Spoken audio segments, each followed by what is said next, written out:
pop culture today. It's an easy day going into our day off next week. So. Oh no, not at all, not at all. You know. No. Oh, your mic is muted but has no signal. Weird. I see it on the soundboard saying it. John, can you do a sound check? Make sure it's going out, please. All the Is it doing it again? It's so dumb. Shooting. Am I back? I'm back. Can you hear me? I can see it live. Can you see me? Ooh. We're gonna show that. Yeah, you're good. Audio's clear. Yeah, I come in like a clear bumblebee, buzzing around. Dude, if I hold the mic up to me to hear, I am overpowering. All right. Here you are, rocking like a hurricane. Rocking like you can shut your mouth until December with that word. Wrecking ball. Ruined my fine shine. Oh, I've got to start the video over. All right, it's black. No, the world's gone. And where did all the water and everything go? Oh, there it is. It's always in the last place you look. All right, let's see. Show's live. We're making noise, and I need to tell people about it because I mean, that's kind of useful if we do that. Why are we not getting any views? Oh, because I don't promote the show anymore. Anyway. I don't think I'm supposed to mix the show on my Instagram. Why sure? Politicians and conspiracy. Oh, dude. Yeah. Oh, well, you can only do that if you're promoting the end of the world. Politicians. No, I mean, like, that is exclusively what I do on Facebook. Just tag politicians saying, "Is this you?" That's okay. I've been trying to. I'm trying to arrange a with my MP to get a bill passed. If a Oh, and what liberties are you trying to take away from your fellow Canadians this time? Oh, it's really simple. If a church is associated with a hate or terror group, then the church loses its tax-exempt status. I would just amend that to say house of worship, and that's about it. Yeah. Applicable to churches, mosques. Yeah, everywhere. Yeah, same idea. Yeah. And most of the temples. Yeah. There's a lot more solitary paths out there than you'd be known to taught about, mostly because they don't need to teach anybody. That's how you can grow your audience. I know. I gotta actually sit down and do this.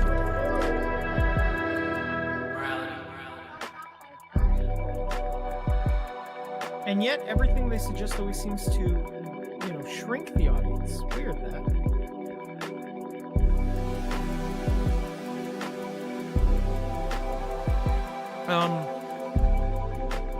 What's the studio of now? What? It's not water. It looks like a road. Oh yeah, back when the construction was going on there. Okay. It gives me like Adult Swim vibes, and that's what I liked about recording it, and that's why I want to keep it, because that arrow's obviously it's no longer being constructed. It's been constructed. It looks really nice. So. Oh, fair enough.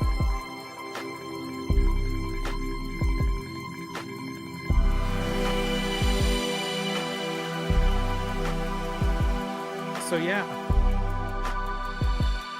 What are you guys up to? Just going on the radio. Very cool.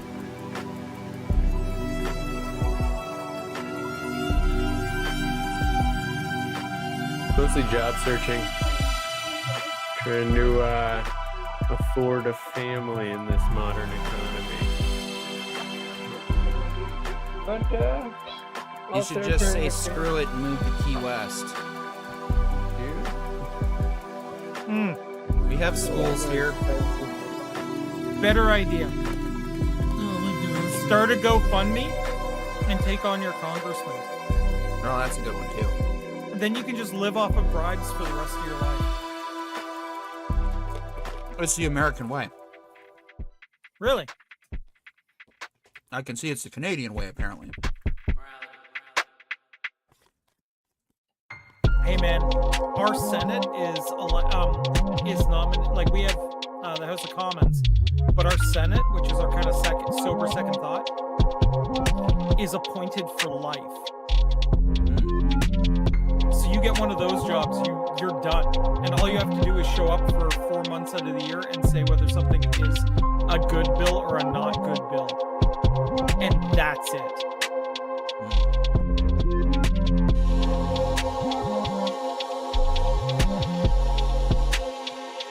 I can be judgy of people's writing.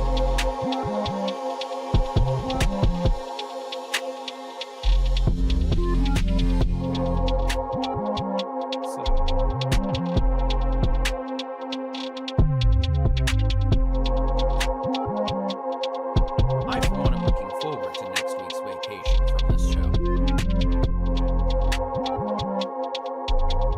Oh yeah? What are you looking forward to?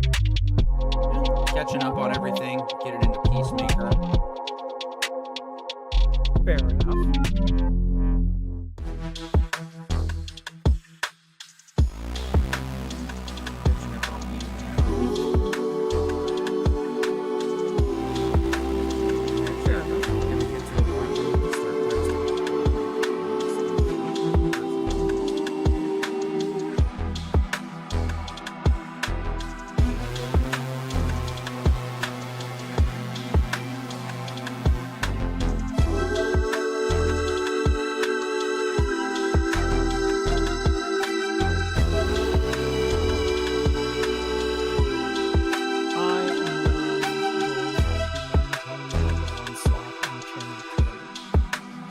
Decided to get ridiculous, and this is what's going to happen.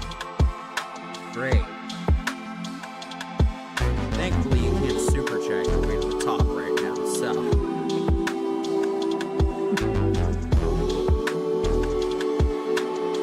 No, but it's also pretty nonsense here.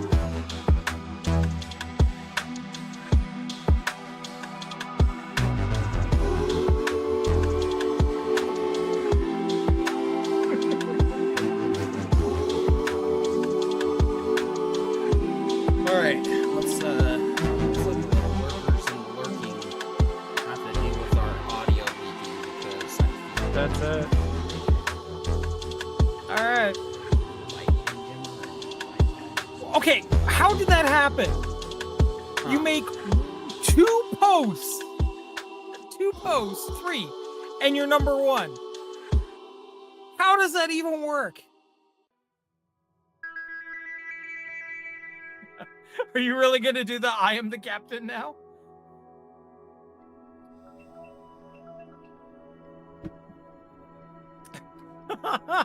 I don't know how you do that, bro, but all right. I don't know either. I guess you have to keep commenting. I already outpaced you because... I don't know, let me see. What does my point score say? I only have 75 points, so... I'm at 75 as well. Like, maybe it counts my score from previous videos. Maybe did you like the video? I liked the video. You have to like it. Maybe you have to click share. If you click share, maybe you get the top slot. I did share. Oh, well, I mean, I shared the link, but I didn't like share out of here. That's what I'm getting at. Morality.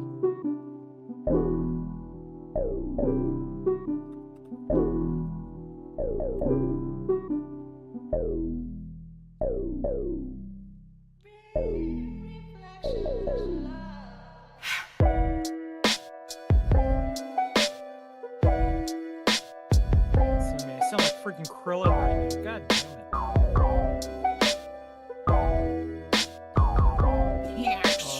So, man, I can't win the argument, so it's hacks. No, I'm just kidding. I suck at video games. It hacks. No. Pretty much. Like, that's where I'm at right now. That's what pisses me off. There's actually cheaters that use hacks on their streams, and they're like, I'm not telling you, I'm good. Yeah, but straight up, if I'm getting like screwed and I'm trying to move the plot,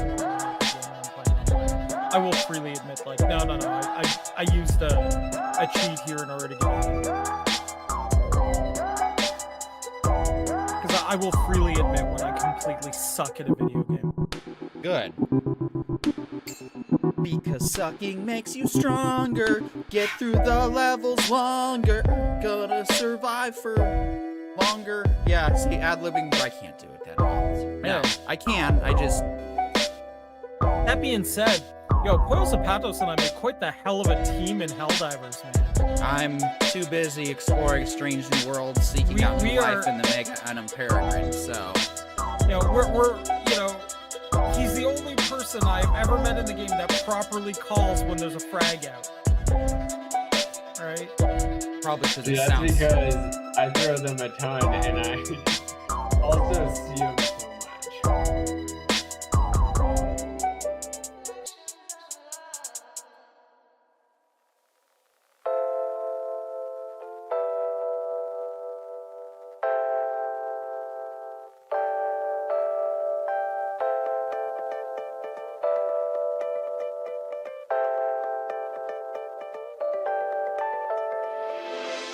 Tonight, we're going to talk about all kinds of things going on in Hollywood and Lucasfilm and all the stuff we think is important for you to talk about and complain about this week on the Entertainment Information Intelligence Podcast.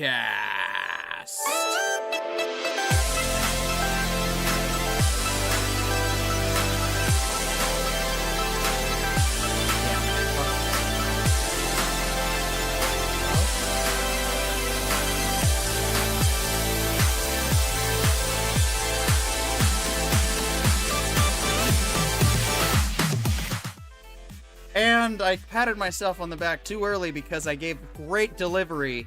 Clicked the wrong frickin' buttons. I'm Petey York, also known as Percival Dreadnought, joined by Pollo Zapatos, who might need to run this show from now on because we really need someone competent behind the wheel. And after oh, not you either? Great. So we're just gonna stitch together a podcast. Is it a good podcast?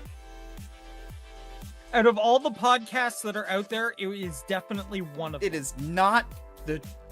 You know, I would say that of the podcasts out there, we are the Denny's of podcasts. We are just okay. I don't know, man. That, dude. I would say we've been here for 3 years. Like... No, bro, I mean, last year one of us was in a tent, so... No. We are the Waffle House of podcasts. I don't know if we're okay? that good. You never know whether you're going to get a fight or a really decent plate or watch the chef beat someone to death with a spatula, but you know it's going to be great. I don't know what your experience with the Waffle, but I hated going into Waffle House during the COVID times, or the virus. I can't remember what we're allowed to say and not say anymore. Apparently, a lot of YouTube bans are actually being lifted. So before we get into the information intelligence news, YouTube is apparently going to be unbanning a lot of channels and stuff for that were originally banned either for politics or misinformation, maybe even the naughty words. You know. We can always just set up a separate category for those kinds of videos. Actually, we already are halfway there because we already have an 18 or over viewers toggle that we can use for some stuff. Oh, bye, John. Right. So if people wanted to use the Scottish word for cigarettes or the bundle of sticks word or other fun words that are banned by the normal guidelines. I think we have this other crazy thing.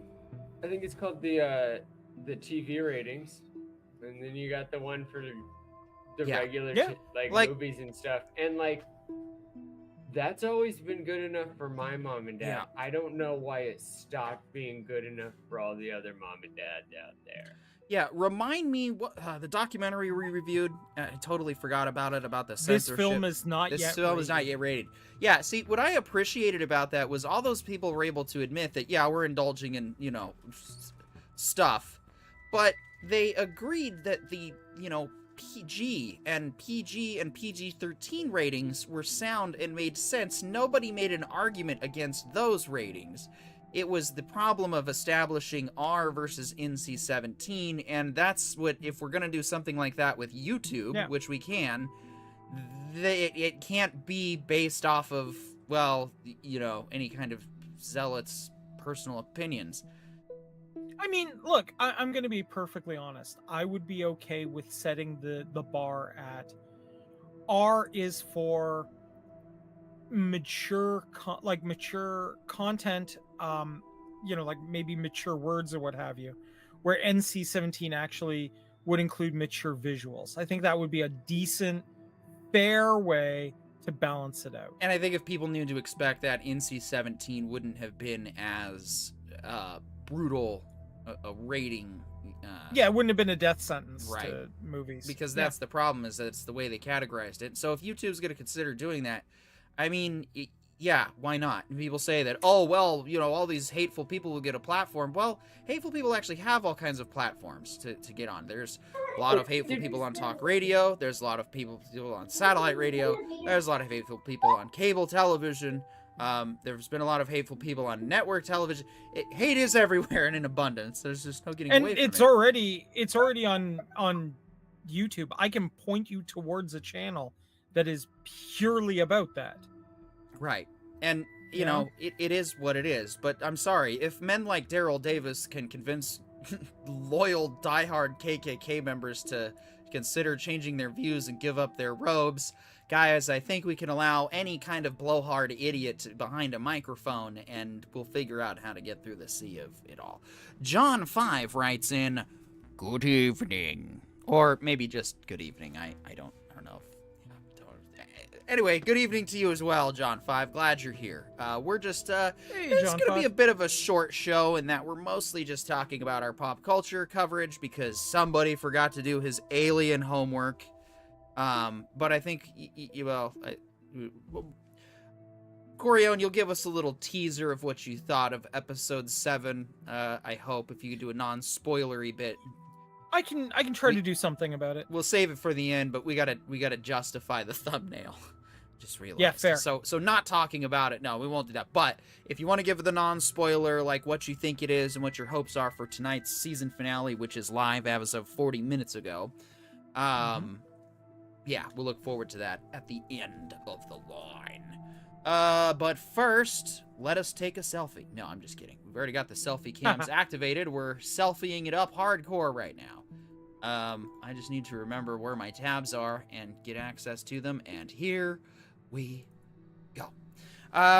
Star Wars and one battle after another. That's the title of another show. Stars join anime-inspired sci-fi movie about a woman injected with super-powered slime. Oh, wow. She'll never have a flat tire again.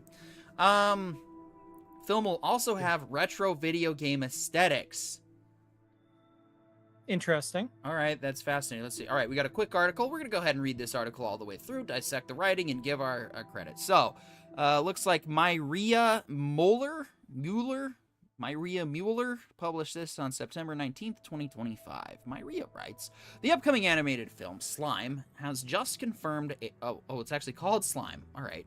A star-studded cast to bring its wild premise to the big screen.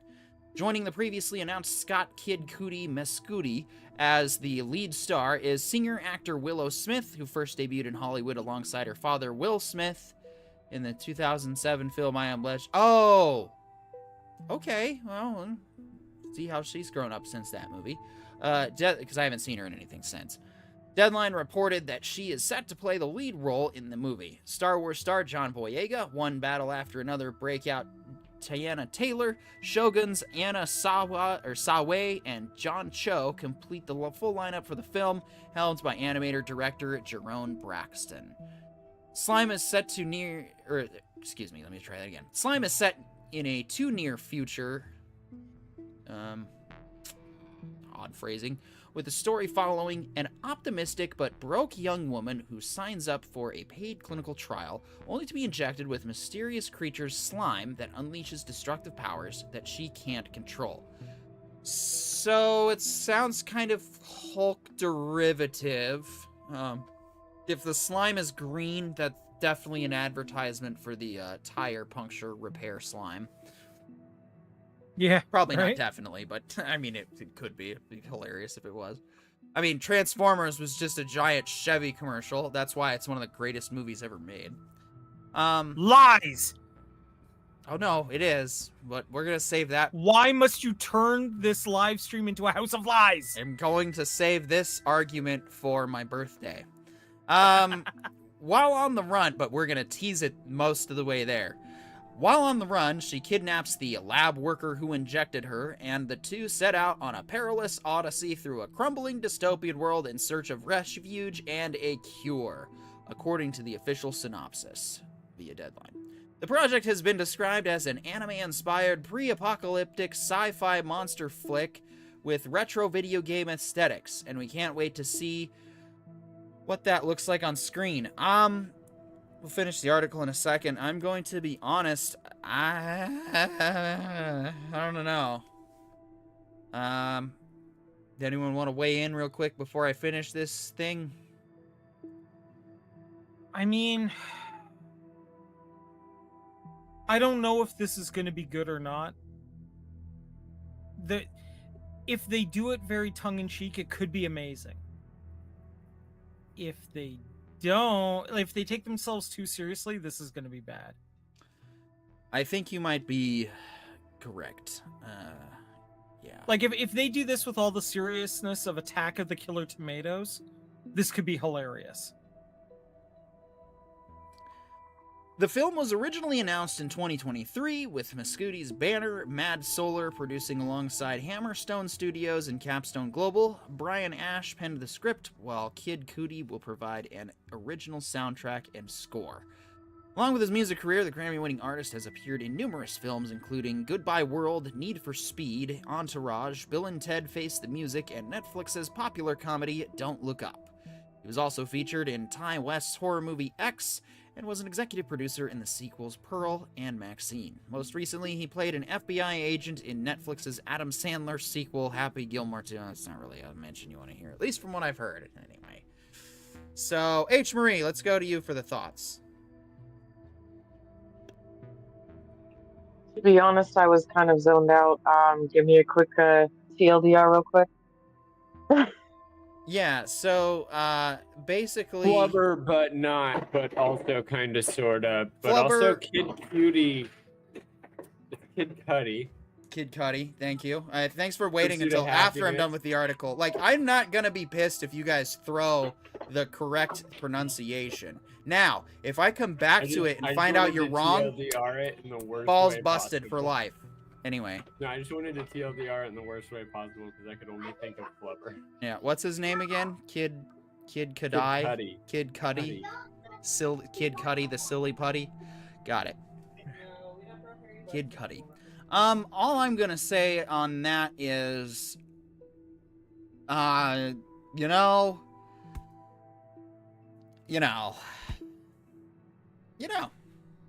That's all I'm gonna say on that. I don't have anything. Oh, let's see. Mando and Grogu. No, we're gonna skip that for now. Right. Pamela Anderson is working on a new version of Barbed Wire. What's Barbed Wire? The millennial asks the Gen Xer.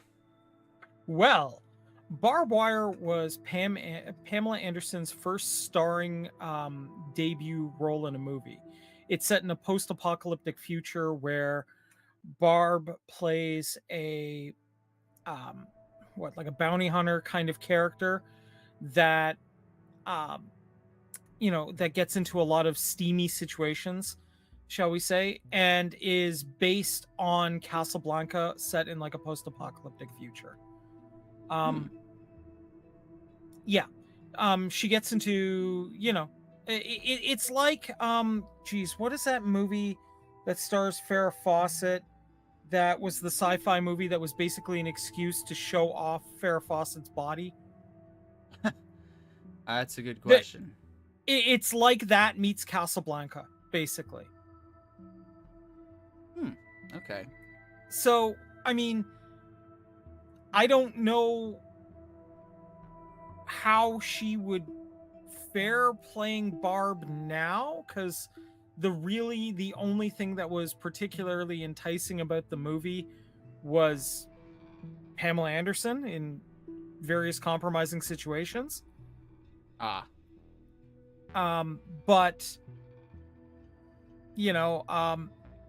And she's kind of up there in years now, right? Well, she is, but I mean, she basically has. Sorry, 1 second. I'm deciding that right now is the time to make adjustments on the show while live. Yeah. Clean polishing, best show ever. I mean, she has been making noise lately with her makeup-free approach to life in her older age, and I mean, honestly, in this picture, she looks. I mean, she's definitely okay. She's not completely without makeup. She's got little bits of tuts up here and there, but that's but even H. Marie has the audacity to put that on sometimes. Right, but I mean, I'm not saying she doesn't look good for her age, but you know, she is her age now. You see what I'm saying? Well, I don't think she's gonna be. She's working on a new version. All right, let's read the article. This one comes to us from Rachel Schwefelt. I can say words. Pamela Anderson is revisiting the cult classic Barbed Wire, and she's bringing her sons along for the ride. Anderson and her sons Brandon Thomas Lee and Dylan Jagger Lee have formed a production company and her sons, which is pretty good. I mean, Productions, kind of a fun name. Whose first project will be a TV version based on the story of Dark Horse Comics' 1990s character, whom the actress played in 1996 action flick. A representative for Anderson confirms to Entertainment Weekly that the Baywatch alum and Brandon Thomas Lee will executive produce the project that's still in development. Deadline was the first to report the news that noted Anderson won't be returning in her role in the series with a different feel than the movie. Anderson shares Brandon and Dylan with ex-husband and rocker Tommy Lee. The project is a joint production between UCP, Dark Horse Entertainment, and Her Sons Productions. A representative with Dark Horse shared the following logline for the drama series. Based on the Dark Horse Comics character of the same name, this series adaptation follows nail-hard through Barbara Kopetsky, a.k.a. Barbed Wire, the baddest bounty hunter on the mean streets of Steel Harbor. Did you say heart through? It's heartthrob. Jesus. No, it's heart through. Nail hard through, or tough. Tough. I'm an idiot. It's tough. Hard through. It's not heart throb. You're wrong too. Nice try though. Follows nail hard, tough Barbara Kopetsky. That actually makes more sense now that I read it again. A.k.a. Barbed Wire, the baddest bounty hunter on the main streets of Steel Harbor. Armed with her arsenal motorcycle and an attitude that just won't quit. Oh, so she's basically Ghost Rider. Barb is willing to right any wrong in Steel Harbor, if the price is right. The character Barbed Wire is the creation of Chris Warner and originated in the Dark Horse Comics series, first appearing in Comics' Greatest World, Steel Harbor in 1993. The company is also putting out a comprehensive volume collecting every mainline Barbed Wire comic plus bonus material called the Barbed Wire Barbed Wire Compendium in February 2026. Anderson's 1996 film depicts her as a mercenary during a second civil war in America. With its many explosions, shootouts, and rock music, after all, she was married to the Motley Crue star at the time, the action movie had the look of a music video. Barbed Wire won 2 Razzie... Okay, talk about a show or movie that should probably be adopting a video game aesthetic. Barbed Wire won 2 Razzie Awards for Anderson as Worst New Star and Lee for his original song Welcome to Planet Boom, aka This Boom's For You. It was nominated for 4 others. Even today, it holds a 28% on Rotten Tomatoes based on 36 reviews. Oh man, we've probably got to watch this one. It's worth the watch, is all I can say. Is if you were like, what if Casablanca, but B movie? And like exploitation B movie, you'd love this. All right. When it was released, EW's review compared the character to Dominatrix Barbie. However, the movie has since been embraced for its campiness. After news of the upcoming TV series broke, Thomas Lee gave a comment of his own. Barb has become an iconic, celebrated character, and we are thrilled to partner with Universal and Dark Horse to give her a second chance on screen, he wrote on social media. Barbed Wire was my mother's first lead role in a major feature and the perfect project to launch my family's and her son's production company. We are committed to Barb's legacy and ensuring that she gets the moment she deserves. Don't call me babe. Anderson's latest movies were 2024 drama The Last Showgirl, for which she was nominated at the Golden Globes, and the July reboot of spoof Naked Gun, which I still haven't seen and probably should. I mean, that's, you know, kind of like, it's nice to see this. You know, in Hollywood, we've got her and her young sons producing films together. I mean, that's...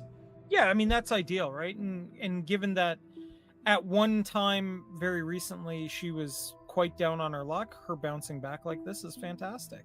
It is. I would go so far as to say that's the definition of legacy. Yeah. I mean, not that kids have to take up the family business to preserve the legacy. This is just one example. What I'm really... Her kids are excited to work with her. Right, and that's what it's nice... The ultimate legacy is, like, you literally did your whole life exactly in such a way that your kids are proud to work with you one day. That's the big Ultimate takeaway legacy. here is family being family and trying to do projects together. Like that's really what I'm saying. Is it's like what an amazing relationship to have with your kids, especially, you know, these days when families have such a hard time staying together. All right, this is going to be a quick read through. Netflix sets the season 4 Witcher release. It'll be hitting on October 30th. I'm not really into The Witcher season 4 either. I think we've kind of belabored it ad nauseum at this point, unless anyone wants to say anything about it again. No, I don't think we need to go much over it other than, you know, to say, like, early reviews have been most unkind to this season, and you know, I don't think it's unearned, and we'll see what happens. That is unfortunate to hear. Yeah. Victor Wembanyama, I think I got it right this time, plays himself as an alien on Futurama and Hoop's freedom fighter on Alien Dunk.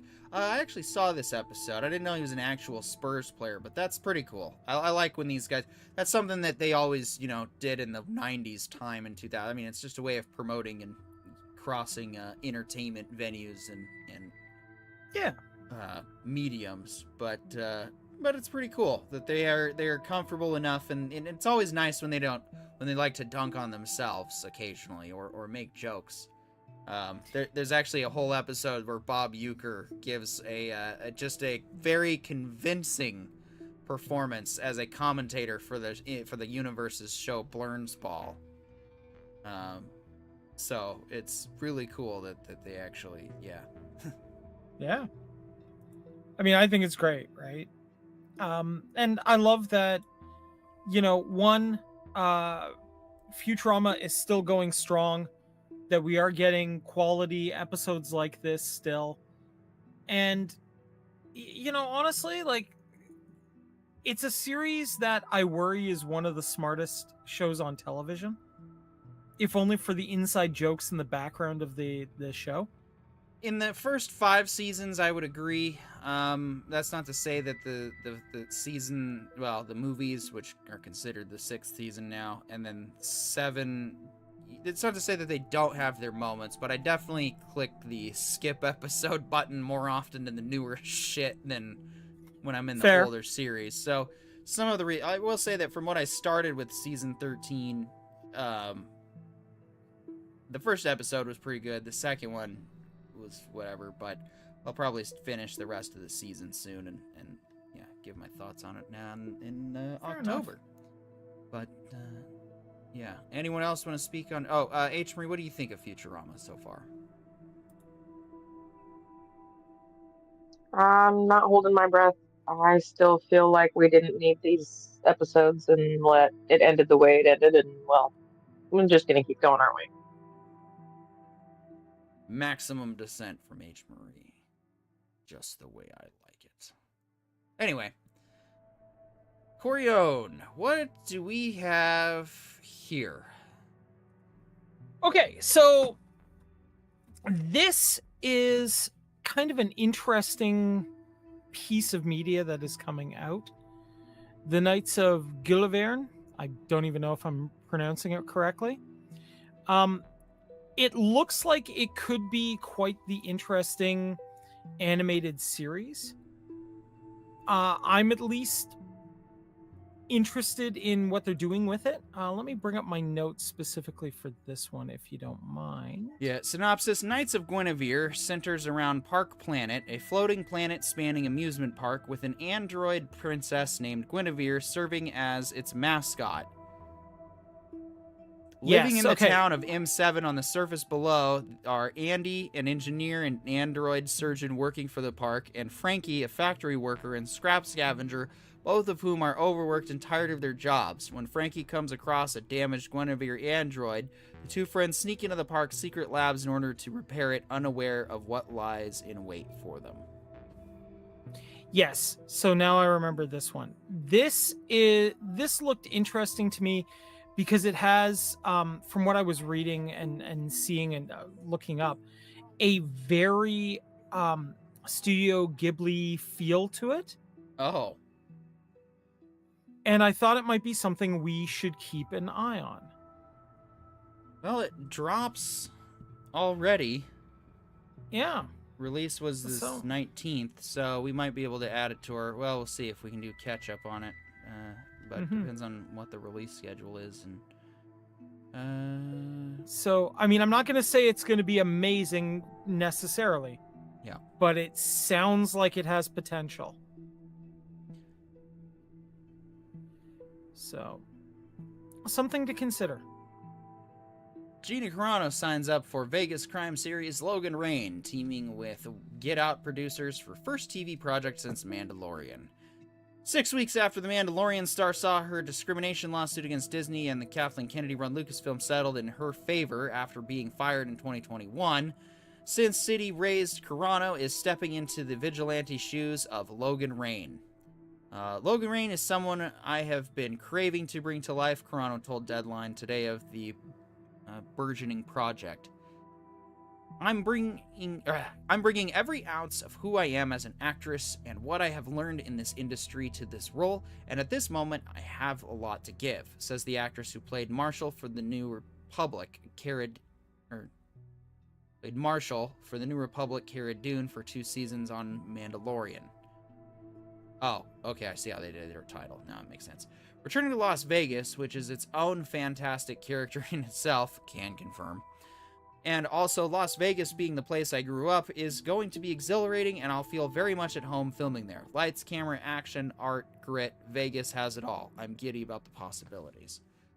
I mean, alright, the crime thriller set in Las Vegas, that's, sounds like in CSI Vegas, but whatever. It could still be good, right? I mean, honestly, I think there's potential there. Gina's an okay actress. I think giving her more opportunities to hone her craft is a good thing. But I think the big piece is that we get from this article, and it's a Deadline article, is twofold. One, hey, Gina was blacklisted until very, very recently, and now all of a sudden she's back and getting a whole bunch of work. Right. And two, did you notice how they said the KK ran Lucasfilm? As if they were saying it in the past tense. Yep. I think that's an important thing to keep track of here. That Hollywood is saying, because Deadline is a Hollywood mouthpiece. Yes. Right? Definitely. Is saying that Kennedy's time as being in charge of Lucasfilm is over.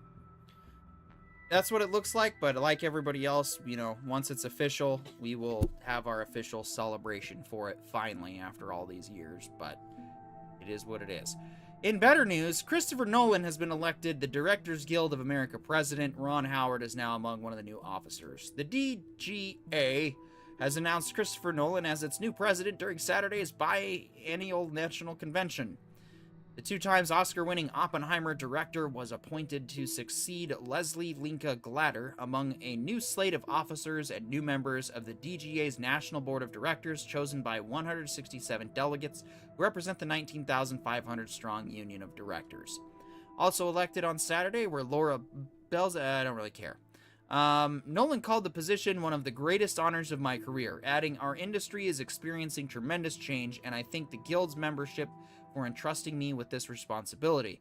I also want to thank President Glatter for her leadership over the past 4 years. I look forward to collaborating with her and the newly elected board to achieve important creative and economic protections for our members." Guys, I think this is a good sign of things to come. Basically, the way that the guilds, the Directors Guild has not, I don't think, ever had a strike in its inception, at least that I can recall. Being alive, I do not recall observing a director's strike in my lifetime. Writers, I've seen about, 3 now, and screen actors, at least 2. I think the voiceover strike's finally over or ending. I haven't heard anything about that one lately. Yeah, I think it's over.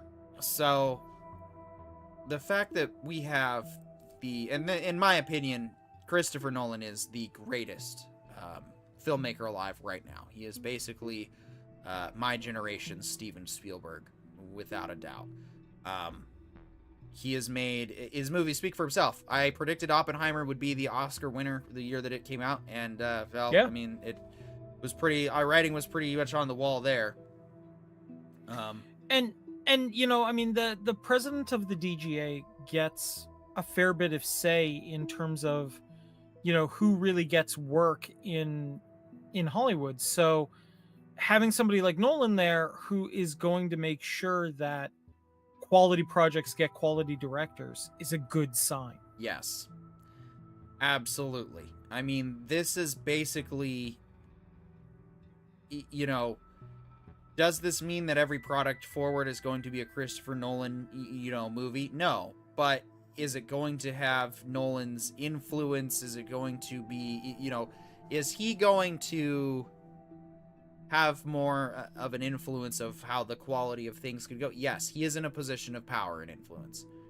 So I hope this is a good thing. I mean, people being in these positions are looked up to for a reason. And I mean, if you're a fan of Spielberg, if you're a fan of Lucas, especially if you're a fan of practical effects, Christopher Nolan is still the guy to look up to and look after. And I mean, he's putting he's putting Homer's Odyssey on the screen. Yeah. And that should be that is a challenge in of itself. Who's tackled that in the last 20, 30 years?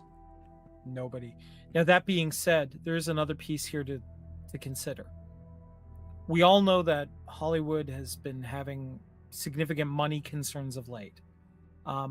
There's a lot of talk about various groups heading overseas to do work because, 1, it's cheaper, and 2, they can get funding in those locations.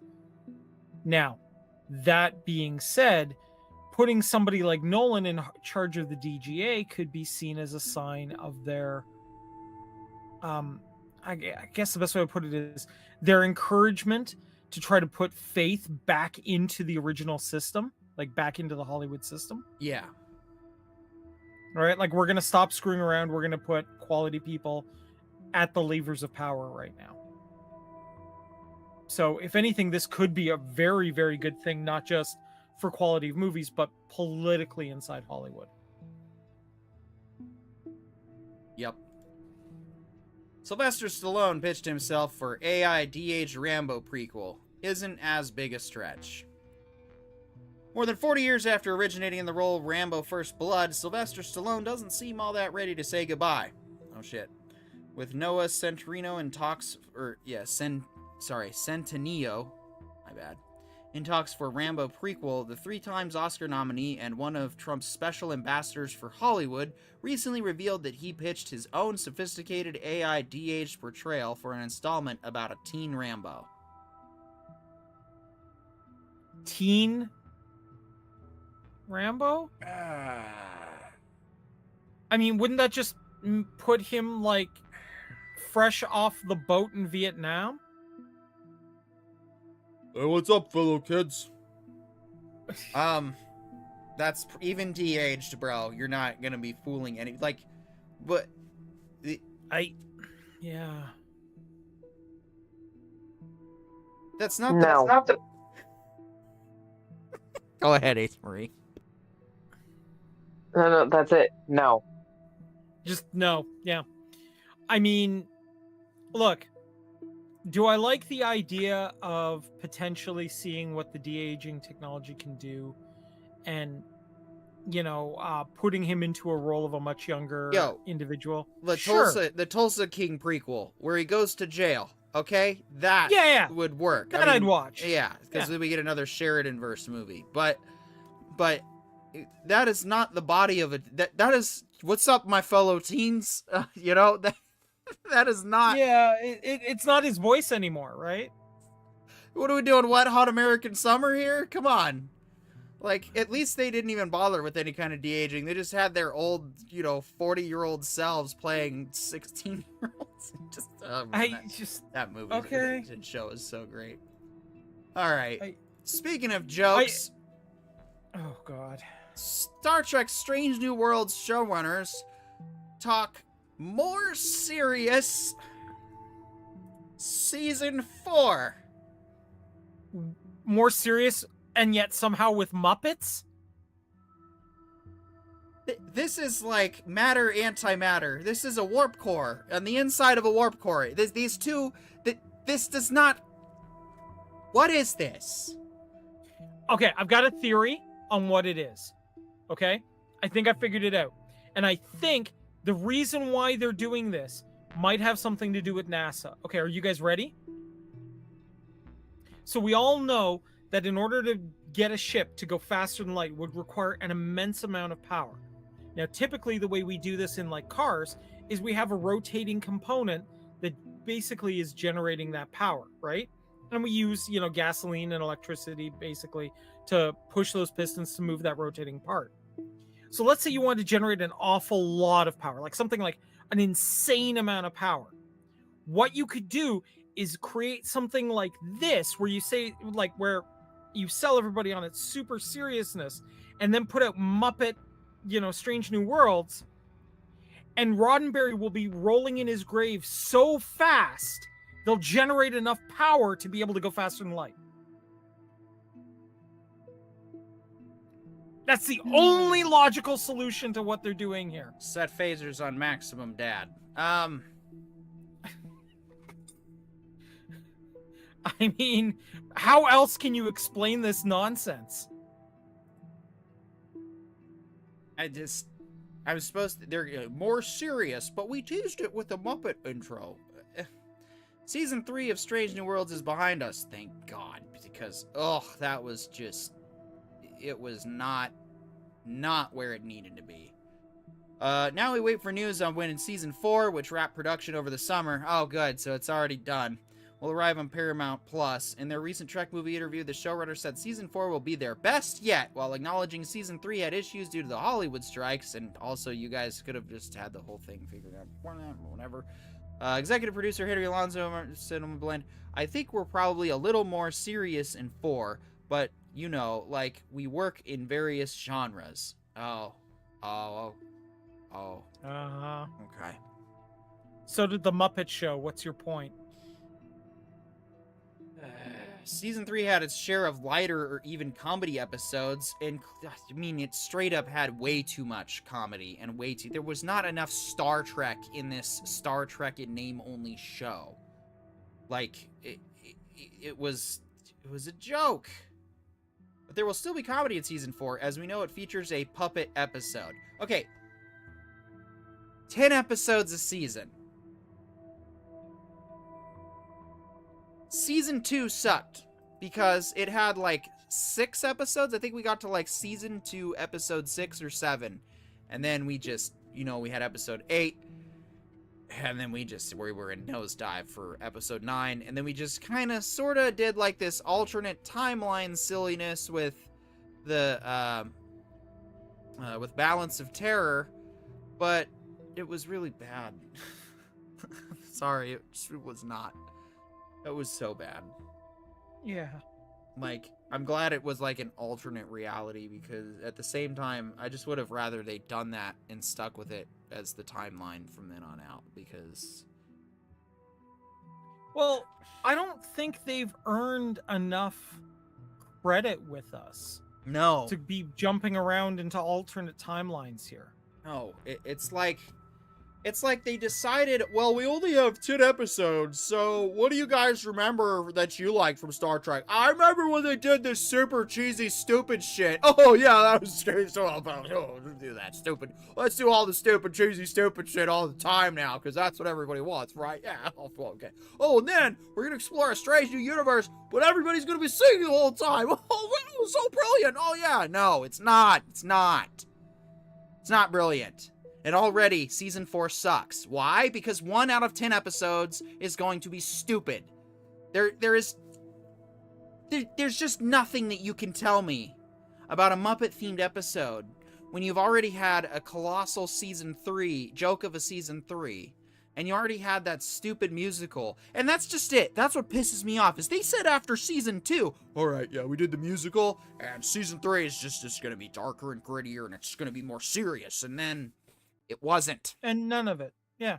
So, look, they haven't earned the credit to do these silly episodes yet. No. Right? And honestly... Like, take a look at, like, Voyager, Deep Space Nine, and TNG, even original. They would give us a super serious, deep episode that made you think, that made you concerned before and after they gave us a goofball episode. Right? And that's good. Like, I don't mind the comedy episodes. Some of them are hilarious and some of them are a lot of fun, right? Some of them are extremely Trek campy. Yeah, and they're great for their campiness, but you have to earn it, right? And you use them as palate cleansers for the really serious stuff, or, you know, you can look at it the other way. Yeah. That the campy episodes and are you know, the serious episodes are palate cleansers for the campy episodes. However you want to view it. But the point of it is, it's supposed to flip back and forth, not be stuck on one side the entire season. Look, I just... and to all the adults out there trying to say, oh, remember that time on DS9 when Cisco and all the crews paused the war to go save a holodeck program? Yes. Yes, actually, I do. And knowing and having talked to vets who actually went to war, having participated in a mostly fake war myself, I can tell you with an absolute certainty that the episodes where we got to go and save the holodeck program were some of my favorites. Here's the other thing, too. How many seasons did we have behind us before we decided to take a break from our super serious war, which, by the way, is still some of the best Star Trek writing, and this freaking shit over here hasn't even come close. Enterprise. Sorry, just one thing. Enterprise, season 3 was already up to Dominion level writing. You know, when they went into the Delphic Expanse. Mm-hmm. That was when that show started getting more serious, and I started taking it more seriously. I'm not in Orville, season 3, same thing. So, So, you even just made my point there. The episode where they save the hologram in the casino happens right after the episode where Nog goes through recovering from PTSD. Right? And the episode after that one is the one where where somebody on board is murdering random Federation officers. Right? Like it's the next episode is that one. So they sandwiched the campy, silly episode in between two unbelievably serious episodes to give the audience a bit of a break. Yep. And it worked. And it was more akin to real life. So, Pollo Zapatos, why don't you give your thoughts and excitements and hopes for Strange New Worlds Season 4? Bro, when the writer makes the excuse I work in a different genre, it's like,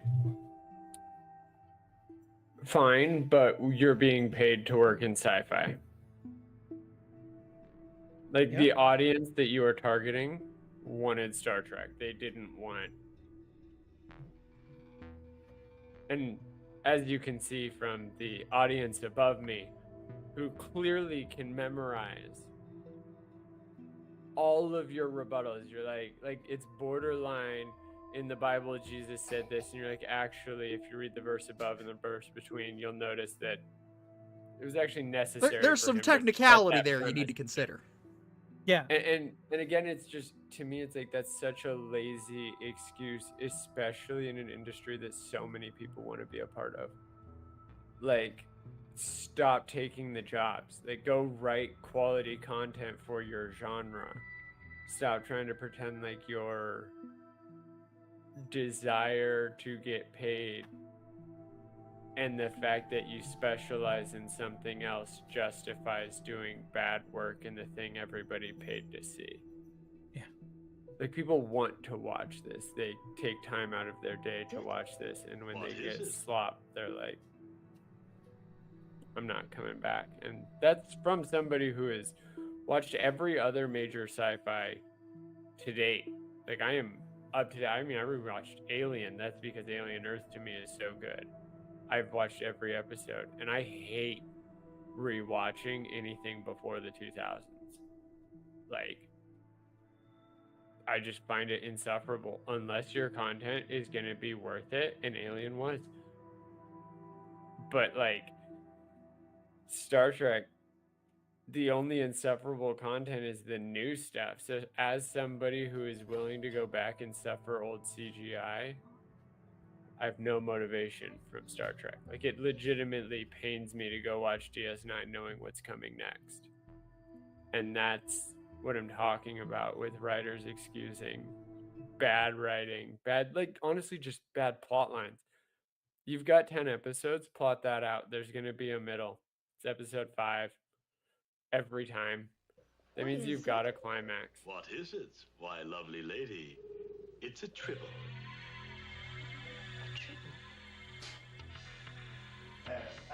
It's been 30 years since fans of the original Star Trek series first witnessed the invasion of the troublesome. We're not gonna watch the whole 22-minute. This is worth watching the whole 22 minutes. If we had more time, I would probably do it on this one. But this documentary goes through the episode that we've already watched, Trials and Tribulations. After we finished that, they kept popping up everywhere, all over the set. Every now and then you open a drawer or something in the room, and here's a tribble. You get to reach back 30 years and shake hands, almost physically, and I think that's a beautiful thing. State-of-the-art special effects technology allows the two crews to interact in ways never before seen on television. It's an all-out tribute, honoring 30 successful years of the Star Trek saga. I really can't wait to see that this new cast interacting with the old cast. I think it's going to be something else. The Sci-Fi Channel presents this exclusive behind-the-scenes look at the historic making of Star Trek Deep Space Nine, Trials and Tribulations. Yeah. So yeah, this piece pretty much eviscerates all of the modern Star Trek arguments of, oh, it needed to be 25%, blah, blah, blah, blah, blah, blah, blah. No, it didn't. And these guys, they go through and they're interviewed and they talk about how they had to get the ship right, because if they didn't, everybody was going to be pissed, and that they wanted to get all the aesthetics. They even went back, they went and got the props exactly as they could. They did everything to get the aesthetic as perfect as they could, as it was back then. If I recall correctly, didn't they even reach out to the fan community to get like some pieces that they were having trouble finding from like the prop department and whatnot? Yes, I believe that is correct, actually. Oh, look, young Michael Okuda. Yeah. But yes, that documentary is 22 minutes and 41 seconds long, which I would totally watch it with all of you guys in the future if we really want to do like a deep dive comparing modern Trek once again and why it's a bunch of crap. But Yeah. All right. I did promise a Star Wars trailer, so here we go. Oh, I've been waiting for this.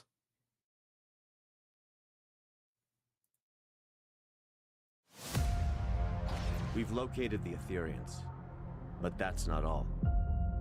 The Cooperative and its allies have been working on an experimental device. Severing a Borg from their collective is a risky, delicate endeavor. I know that firsthand. This time, we've come prepared. There's no guarantee this will work, but we have to try. Millions of lives are at stake. Who better to take down a Borg queen than the liberated Borg? So, what's it gonna be, Captain?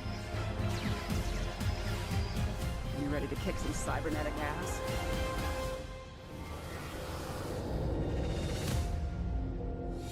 Oh, right. Sorry. Sometimes that feels like a Star Wars game. My bad.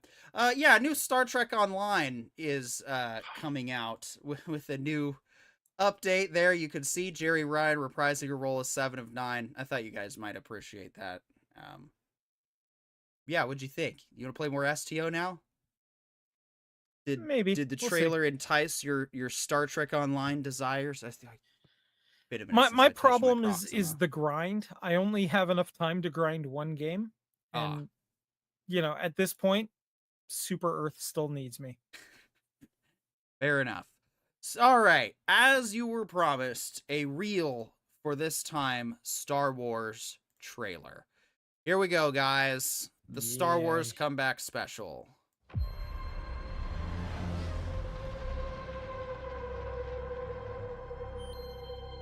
Yay, the Racer Crest is back!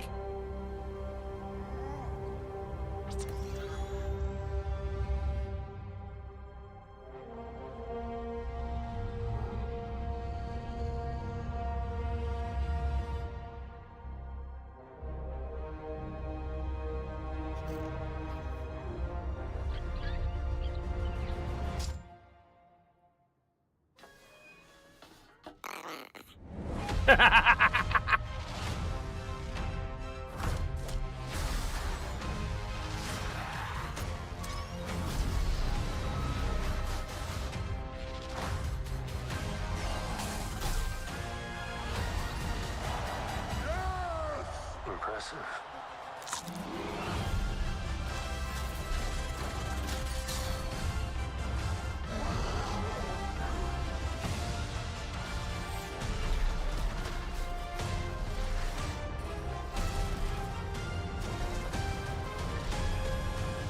Oh, that's a great visual.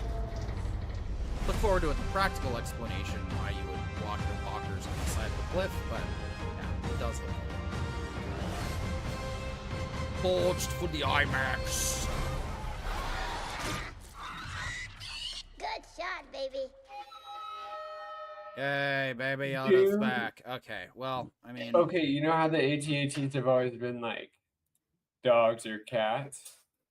What if they made billy goats? Yeah. And so, like, what you watch is what you thought was it slipping, and it's like, no, it's climbing. Yeah, mountain goat AT-ATs. I dig it. I dig like, it. That it just seems like something the Empire would do is just keep innovating, you know? Yeah, maybe. Top Hat Jay says, Petey says, please someone come play STO with me. Well, are you gonna? Did it work? Anyway. Go AT-AT, go AT-AT. Yes, or go greatest of all time. I don't know.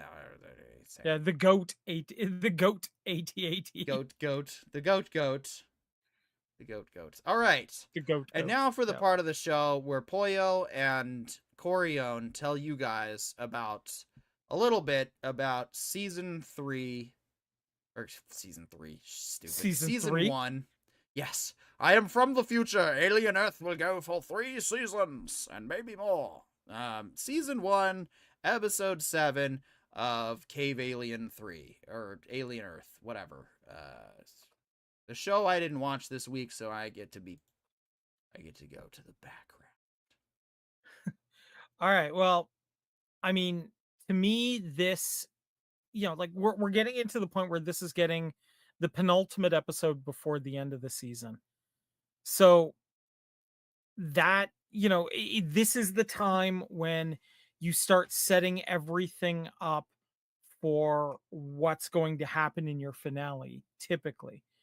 And honestly, I feel like this raised the right kind of questions for setting up what's going to happen in the finale. What do you think, Poezapatos? Yeah, so I watched Critical Drinker's analysis of everything so far, and one of the things I really continue to disagree with is that like this show is in line with everything if you include Prometheus and Alien Covenant, which I do, because if you don't, then you can't really include AVP and AVP Requiem, and if you don't include those, you're really missing the true point of what the alien is. And like, I feel like the thing Alien does, and it did in the first movie, the second movie, even the third movie, not so much in AVP until the absolute end, which set up Requiem in such a traditional Alien movie versus like the traditional Predator movie. And that's for the third part where it's like, if you include Alien Covenant and you include Prometheus, like you really get the idea that Weyland Yutani really long gaming reality out. Like they say they're all about humanity, but it really seems more along the lines of like Star Trek privatized. Like they want to explore the unknown and rule the universe, and they don't really care how small they are because they think they're big enough to plan for all the outcomes. And that's where like Prometheus seems like their initial voyage. Alien Covenant seems like a recovery voyage plus a terraforming project or planet selection process, because like in the original Alien, the ship wakes up first. Mm-hmm. Right. And so like that's where this show does the exact same thing. Is it's like they didn't say exactly where they went to get the alien specimens, but it heavily implied that this was the successful mission, whereas Sigourney Weaver's ship was the unsuccessful mission. Yeah. But there was no description of Earth in Alien 1. Like, no, as far I think as we can tell is it was like an independent autocracy where everybody buys shares or contracts into shares of a job, and then whoever fronts the money gets the largest share. Yeah, I mean, like if I recall correctly, the only references I remember for Earth in the first several movies, at least, was when somebody mentions Earth, usually somebody else looks like they swallowed a bug, like it's the worst like shithole in existence. No, so right? That's what Sigourney describes it as. But in number 2, it's the first time I've seen a orbital sky bridge type thing that like we see in Foundation, or like the ring that we see in Foundation, because in number 2, right, she's returned to Earth, and that's the medical station before she gets down there. Like similar. Oh, okay. I didn't realize that was actually on Earth. I thought it was on the Sirocco. Right, okay. And so that's where like time jumps have already happened. Okay, no, and that's fair, right? I just had a different view of what was going on, so no, that makes sense then. Okay. No, yeah. So she wakes up on Earth, but not on Earth. Does all of this stuff on like a space base and doesn't care to return, because when she left, it was basically what Prodigy is doing. And Prodigy showed up before the first 2 ships left 65 years ago. Or showed up after the first 2 ships left 65 years ago. And we say 2 ships, but they are on a mining mission. Right. That mining is not exploration, is not probes, is not first contact, is not discovery. No, mining is industrious. Like, that's 10th order level of like, we've been in space for a minute now. And so that's where I'm again like the ship.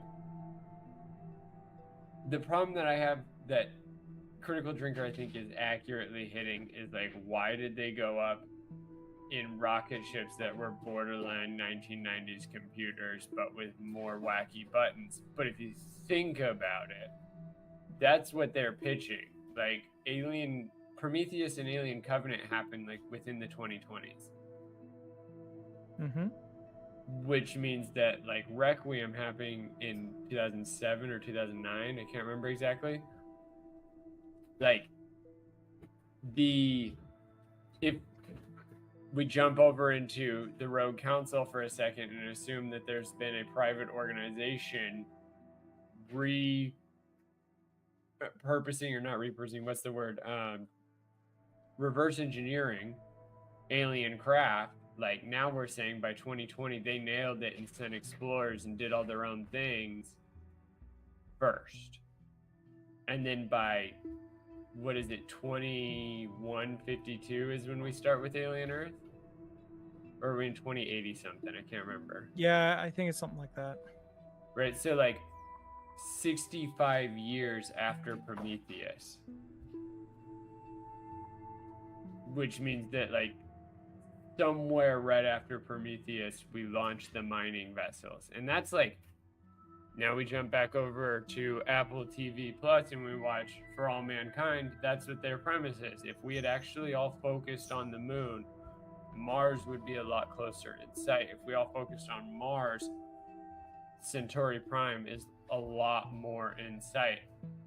So it's like, those kinds of rules apply because all the story is telling us is that, like, what did the universe focus on? What did the money makers focus on? Like, I don't know if you noticed, but Elon Musk was the first one to say, I'm going to go really focus on space and engineering. And then he focused on, like, actual rocket technology and not getting to space. He focused on getting back from space. The thing nobody else before him had taken the time to function because they didn't think it would ever be possible. Well, I mean, Elon's big. 2025. Well, hold on. Elon's big piece was he was trying to make the rockets to get to and from locations in space cheaper by making them reusable. That's really the key innovation he actually made. From the Earth and space, like he's like, you guys figure out the shuttle, but I'm gonna build a tube that'll get you. Yeah, like his primary thing was fine, like, but that's one dude, and he is the star. Oh yeah, no, like by 2025. But like these stories are all all of these stories are postulating. Yeah, but what if it wasn't that case? What if Weyland-Yutani was two Musks, Weyland and Yutani? Yep. Like, what if it was Barnes and Noble, but for actually doing rocket research and actually achieving extra levels of space that, like, clearly takes the worst possible risks, enter Alien. And that's, to me, where it's like, that's the Fermi paradox. A, it's going to take a reckless billionaire to get us to another planet. But at the same time, that recklessness is going to run us into a lot of things we were not prepared for because we threw caution to the wind. And that's the whole story. And I think Alien Earth is positing, and this is where I think, Corey, you nailed it on like what's happened. This is the final battle. Yep. Like Sigourney Weaver finally figures out the alien in the last 30 minutes and does her best to kill it and survive. And honestly, I feel like, you know, and I'm going to put my, you know, completely unfounded theory as to what's going to happen here.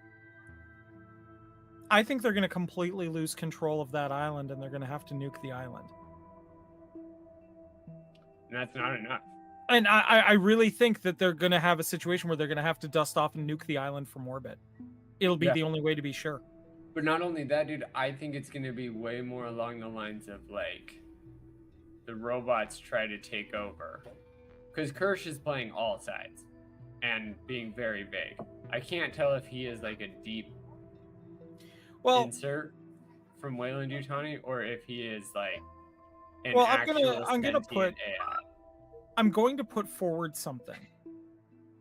that again, this is another wild ass theory, okay? All of the hybrids are named after the Lost Boys and Wendy from Peter Pan.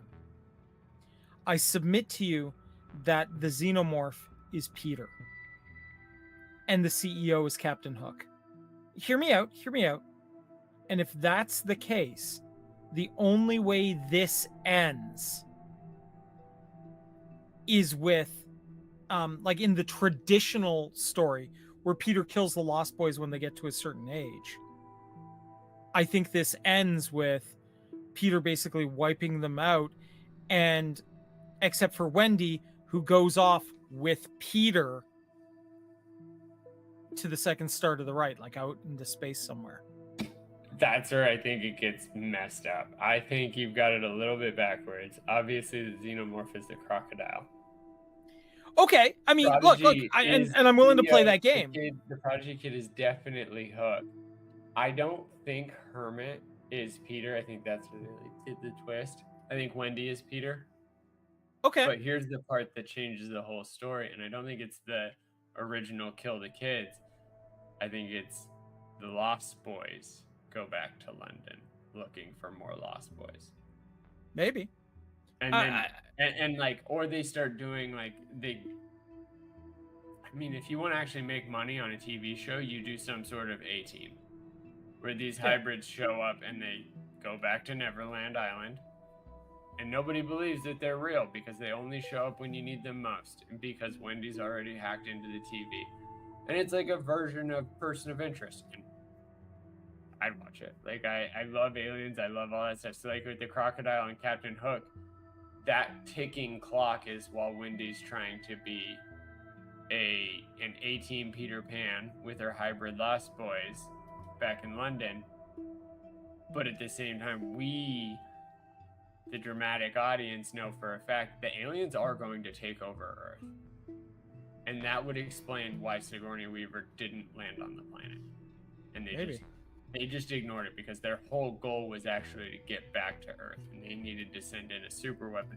Because that eyeball, and like to me, this whole episode was setting up all the main players.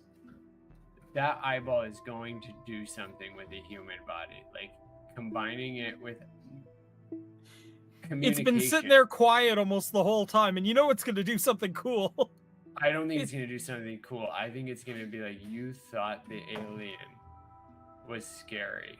Watch this. And this thing just murks the alien. Maybe. Because like it does this hybrid alien thing, and it's like, no, we were the sentient race. Those things had wiped out most of the life in the universe, and I was the one set to kill it. And it's like a century thing. Bro, if they do the eyeball thing takes over the xenomorph, how? That would be, I don't know how, but I'm just saying that would be the coolest thing. Part. Like the alien was supposed to eventually be merged. Whoever made the alien was supposed to merge it with an eye, but that was also how they stopped everything. To where it's been like, yeah, I was gonna say the xenomorph doesn't have any optic nerves, so it doesn't need optic nerves for it to it hides in the eye. It can see itself. It just eats the brain, and it will create its own optic nerve, and it'll probably come out of the mouth. It'll be terrifying. It'll be like, see. All right, well, we hope you guys have enjoyed this slightly shorter version than we're normally used to, but you know what? That's the best part of podcasting, is we don't have to stick to a schedule. We proved that for like 2 or 3 years that we could do it. We did it, and if the time comes to time slot again, we'll do it that way, but for now, we're as free form as we wish to be. So I want to say thank you to Corey Witch in Residence, myself, John 5, and Top Hat J for saturating the comments. Everybody liking, share, subscribe. Please don't forget to like, share, subscribe, and if you're not going to, let us know in the comments why. We will be back with another planned entertainment information intelligence podcast on October 7th. There is no podcast next week. We are going to get caught up on Peacemaker. We're going to compare Alien Earth to Alien and go from there. And I think that's all we mostly have planned. Of course, we'll post more schedule updates and things as we continue to keep ramped up back in the regular heat of things with this channel and where we're going. Yes, so you all know the usual things to do. We appreciate that you guys do them. We appreciate those that hang out here and watch with us all the way to the end. Anyone else got any last things? I've been enjoying No Man's Sky, personally. Yeah, there's apparently a big free content update coming in Helldivers 2, so for those divers who have been sitting back and relaxing for a little bit, it's going to be time to get back online soon. I'm Peter York with the Ryder Brothers. We will see you in October.